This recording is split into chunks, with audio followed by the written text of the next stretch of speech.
This is Sonika. Welcome to my channel. ముందుగా మనం వీడియోలోకి వెళ్ళే ముందు నా నుంచి ఒక చిన్న రిక్వెస్ట్. మీరు కనుక ఇప్పటి వరకు నా ఛానల్ని సబ్స్క్రైబ్ చేసుకోకపోతే తప్పకుండా సబ్స్క్రైబ్ చేసుకోండి. అండ్ ఇంకొక విషయం, చాలామంది వీడియో చూస్తున్నారు కానీ లైక్ చేయట్లేదు. మీరు లైక్ చేయడం వల్ల నాకు ఎంకరేజింగ్గా ఉంటుంది, అలాగే వీడియో నీడున్న పీపుల్ కూడా రీచ్ అయ్యే అవకాశం ఉంటుంది. తప్పకుండా లైక్ చేయండి. Let's begin video. Today's topic is principles of fashion design. ఇప్పుడు ఆ ప్రిన్సిపల్స్ ఏంటో చూద్దాం. Balance, proportion, emphasis, rhythm and harmony. ముందు మనం బ్యాలెన్స్ గురించి డిస్కస్ చేద్దాం. బ్యాలెన్స్ అంటే ఒక గార్మెంట్లోని పార్ట్స్ కానీ డీటెయిల్స్ కానీ, పార్ట్స్ అంటే అప్పర్ పార్ట్ అయ్యొచ్చు, లోవర్ పార్ట్ అవ్వచ్చు, ఏదైనా సరే. అండ్ డీటెయిల్స్ అంటే స్లీవ్స్ కానీ, నెక్ లైన్స్ కానీ, బటన్స్ కానీ, ఇవన్నీ కూడా చూడడానికి స్టెబిలిటీగా అంటే సాటిస్ఫాక్టరీగా ఉంటే దానిని బ్యాలెన్స్ అంటారు. అండ్ బ్యాలెన్స్లో మనకి 2 టైప్స్ ఉన్నాయి. One is symmetrical balance and asymmetrical balance. Symmetrical బ్యాలెన్స్ని ఫార్మల్ బ్యాలెన్స్ అని, అసిమెట్రికల్ బ్యాలెన్స్ని ఇన్ఫార్మల్ బ్యాలెన్స్ అని కూడా అంటారు. సిమెట్రికల్ బ్యాలెన్స్లో పార్ట్స్ ఏవైతే ఉన్నాయో, డ్రెస్లో ఉన్న ఎలిమెంట్స్ అనేవి అంటే లైన్స్ కానీ, షేప్స్ కానీ, కలర్స్ కానీ మీరు ప్రీవియస్ క్లాస్లో నేర్చుకున్నారు కదా, ఇవన్నీ వాటి అరేంజ్మెంట్స్ కానీ, రిపిటేషన్ కానీ ఈక్వల్గా ఉంటే సిమెట్రికల్ అని, అన్ఈక్వల్గా ఉంటే అసిమెట్రికల్ అని చెప్పి అంటారు. ఫర్ ఎగ్జాంపుల్కి మీకు కొన్ని పిక్చర్స్ అనేవి చూపిస్తాను. మీరు చూస్తే సిమెట్రికల్ బ్యాలెన్స్ డ్రెస్సెస్ అన్నీ కూడా ఈక్వల్గా ఉన్నాయి. అంటే బటన్స్ కానీ, స్లీవ్స్ కానీ అన్నీ కూడా ఈక్వల్గా కనిపిస్తున్నాయి. అసిమెట్రికల్ చూస్తే మీకు ఒక ఐడియా వచ్చింది, అంటే బాటమ్ పార్ట్స్ అన్నీ కూడా అన్ఈక్వల్గా ఉన్నాయి. అవునా? కింద పార్ట్ చూస్తే మీరు అన్ఈక్వల్గా అనేది కనిపిస్తుంది. So this is the asymmetrical. Next proportion. దీనినే స్కేల్ అని కూడా అంటారు. ప్రపోర్షన్ అనేది గార్మెంట్ యొక్క పార్ట్స్ యొక్క రిలేషన్షిప్ని తెలియజేస్తుంది. అంటే ఒక డ్రెస్లోని భాగాల సంబంధాన్ని తెలియజేస్తుంది. ఇక్కడ మీరు ఫస్ట్ పిక్చర్ చూస్తే డిస్ప్రపోర్షన్ అండ్ ప్రపోర్షన్కి వేరియేషన్ కనిపిస్తుంది. అండ్ పక్కన పిక్చర్లో చూస్తే ప్రపోర్షన్ యొక్క ఎగ్జాంపుల్ చూడవచ్చు. అంటే ఏ టాప్కి ఏ బాటమ్ అనేది ఎగ్జాక్ట్గా సూట్ అవుతుందని క్లియర్గా ప్రపోర్షన్లో చూపించారు.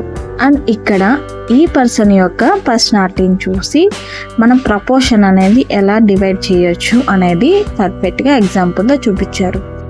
మీరు క్లియర్గా అబ్జర్వ్ చేస్తే షర్ట్ లైన్ అనేది ఎక్కడి వరకు ఉండాలి, జాకెట్ లైన్ అనేది ఎక్కడి వరకు ఉండాలి, అండ్ స్కర్ట్ లైన్ అనేది ఎక్కడి వరకు ఉండాలి, క్లియర్గా మనకి వేరియేషన్ చూపించారు. So this is the proportion example.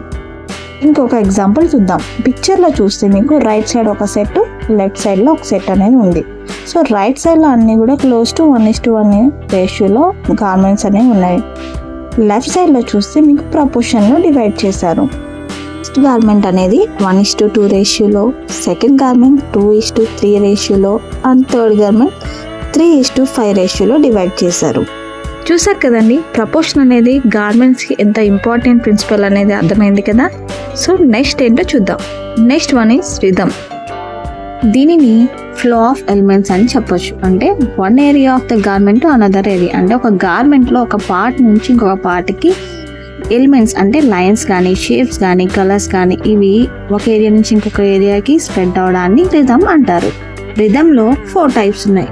Repetition, radiation, gradation and alternation. ఇవేంటో కూడా చూసేద్దాం. First one repetition. రిపిటేషన్ రిథంలో లైన్స్ కానీ, షేప్స్ కానీ, కలర్స్ కానీ ఏవైనా అంటే ఒకటే ప్యాటర్న్ అనేది రిపీట్ అవుతూ ఉంటుంది. అంటే ఇక్కడ మీరు పిక్చర్స్లో చూస్తే మీకు ఐడియా వస్తుంది. అప్పర్ పార్ట్ నుంచి లోవర్ పార్ట్కు ఒకటే డిజైన్ అనేది రిపీట్ అయింది. సో దీనిని రిపిటేషన్ రిథమ్ అంటారు. Second one radiation rhythm. Radiation రిథంలో ఒక సెంట్రల్ పాయింట్ నుంచి అంటే గార్మెంట్లో సెంట్రల్ పాయింట్ అనేది మీకు ఫ్రంట్ ఉండొచ్చు, బ్యాక్ పార్ట్లో ఉండొచ్చు, సైడ్ పార్ట్లో ఉండొచ్చు, ఎక్కడైనా సరే ఒక సెంట్రల్ పాయింట్ నుంచి లైక్ ఏ రేస్ అంటే సూర్యకిరణాలు ఎట్లయితే ఉంటాయో ఆ విధంగా డిజైన్ అనేది మనకి స్ప్రెడ్ అవుతుంది. సో దానిని రేడియేషన్ రిథమ్ అంటారు. మీరు ఇక్కడ పిక్చర్లో చూస్తే మీకు కూడా ఒక క్లారిటీ ఉంటుంది. సో ఇక్కడ డిజైన్స్ చూస్తే మనకి లైన్స్ అనేవి సైడ్ పాయింట్ నుంచి, సైడ్ సెంట్రల్ పాయింట్ నుంచి స్ప్రెడ్ అయింది. అండ్ ఇంకొకటి టెక్స్చర్ అనేది అలా క్రియేట్ చేశారు. So this is the radiation rhythm. Third one gradation rhythm. Gradation రిథంలో ఇంక్రీజ్ ఆర్ డిక్రీజ్ అని చెప్పుకోవచ్చు. సింపుల్గా చెప్పాలంటే లైట్ నుంచి డార్క్ వరకు, స్మాల్ టు లార్జ్ అని చెప్పొచ్చు, థిన్ టు థిక్ అని చెప్పొచ్చు. ఇక్కడ మీరు డిజైన్ అబ్జర్వ్ చేస్తే ఒకటి మనం ఎలిమెంట్స్లో కలర్ ఎలిమెంట్లో కలర్ వాల్యూని ఇంక్రీజ్ నుంచి డిక్రీజ్ వరకు ఉన్న గార్మెంట్ ఒకటి, చూస్తున్నాం. అండ్ ఇంకొకటి చూస్తే మనం ప్యాటర్న్ అంటే ఒక షేప్ చూస్తున్నాం. బో షేప్ అనేది మనకి లార్జ్ టు స్మాల్ అనేది కూడా మనకు కనిపిస్తుంది. So this is the gradation rhythm అని చెప్పి అంటారు. ఈ రిథంలో ఎలిమెంట్స్ అనేవి సిమిలర్ ఉండాలి, అంటే ఒకటే షేప్ కానీ ఒకటే కలర్ కానీ అలా ఉండాలన్నమాట. First one alternation rhythm. ఈ రిథంలో ఎలిమెంట్స్ అనేవి ఆల్టర్నేటింగ్గా ఉండాలి. మీ ఎగ్జాంపుల్లో పిక్చర్స్ చూస్తే అర్థమైపోతుంది. ఫస్ట్ పిక్చర్లో మీకు స్ట్రైప్స్ ప్యాటర్న్ ఒకటి అండ్ లేస్ ప్యాటర్న్ ఒకటి అండ్ డాట్స్ ఉన్నది ఒకటి ఉండదు. సో అది ఒకటి ఇది అలా రిపీట్ అవుతున్నాయి కదా. సో ఆల్టర్నేట్ అది ఇది. సో దాన్ని ఆల్టర్నేట్. ఇక్కడ కలర్స్ చూస్తే కలర్స్ కూడా మీకు రెడ్ కలర్ నుంచి ఒక కలర్ అది, ఒక కలర్ ఇది, ఒక కలర్ అది, ఒక కలర్ ఇది ఇలా యూస్ చేశారు కదా. దీనినే ఆల్టర్నేషన్ రిథమ్ అంటారు. Next principle emphasis. ఎంపసిస్ అంటే attention to the focal point of a garment. అంటే ఒక గార్మెంట్లో మొత్తం అంతా ఈక్వల్గా ఉంది, పర్టికులర్గా ఒక పార్ట్ ఆఫ్ ద గార్మెంట్ లేదా ఒక ప్లేస్ ఆఫ్ ద గార్మెంట్లో డిఫరెంట్ డిజైన్ అనేది రిప్రజెంట్ చేస్తారు. దీనినే ఎంపసిస్ అంటారు. మీరు ఇక్కడ పిక్చర్స్ చూస్తే ఆల్రెడీ ఒక ఐడియా ఉంటుంటుంది. సో ఇక్కడ పిక్చర్స్లో కూడా ఫ్లవర్స్ కానీ లేదా డిఫరెంట్ ప్యాటర్న్ కానీ రిప్రజెంట్ చేస్తారు. సో దీన్నే ఎంపసిస్ అంటారు. Last one harmony. హార్మోనీ అంటే combination of unity and variety లేదా combining similar or related elements. సింపుల్గా చెప్పాలంటే ఒక గార్మెంట్లో ఏ ఎలిమెంట్ యూజ్ చేసినా అది గార్మెంట్లోని పార్ట్లానే కనిపించాలి.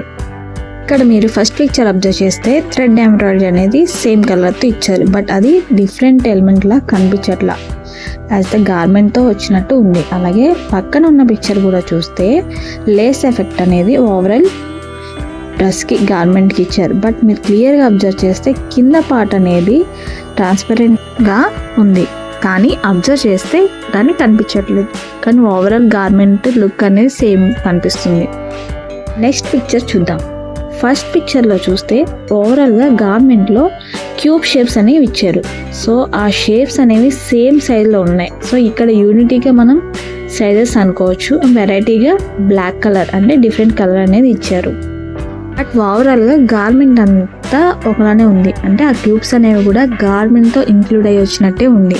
నెక్స్ట్ పిక్చర్ చూస్తే గార్మెంట్లో ఫ్యాన్ షేప్స్ 3D ఎఫెక్ట్ ఇచ్చారు, బట్ ఆ షేప్స్ కూడా గార్మెంట్తో ఇంక్లూడ్ అయ్యి వచ్చినట్టే ఉంది. సో ఇలాగా కొన్ని గార్మెంట్స్లో మాత్రమే హార్మోనీ ప్రిన్సిపల్ అనేది మనం అబ్జర్వ్ చేయగలుగుతాం.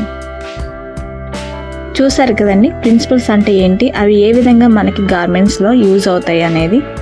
ఈ ఎలిమెంట్స్ అండ్ ప్రిన్సిపల్స్ యూజ్ చేసి ఏ గార్మెంట్ అయినా డిజైన్ చేస్తామండి. మీకు కనుక వీడియోలో ఏమైనా డౌట్ ఉంటే కామెంట్ చేయండి. అండ్ తప్పకుండా లైక్ చేయండి, షేర్ చేయండి అండ్ సబ్స్క్రైబ్ చేసుకోవడం మర్చిపోకండి. Thank you.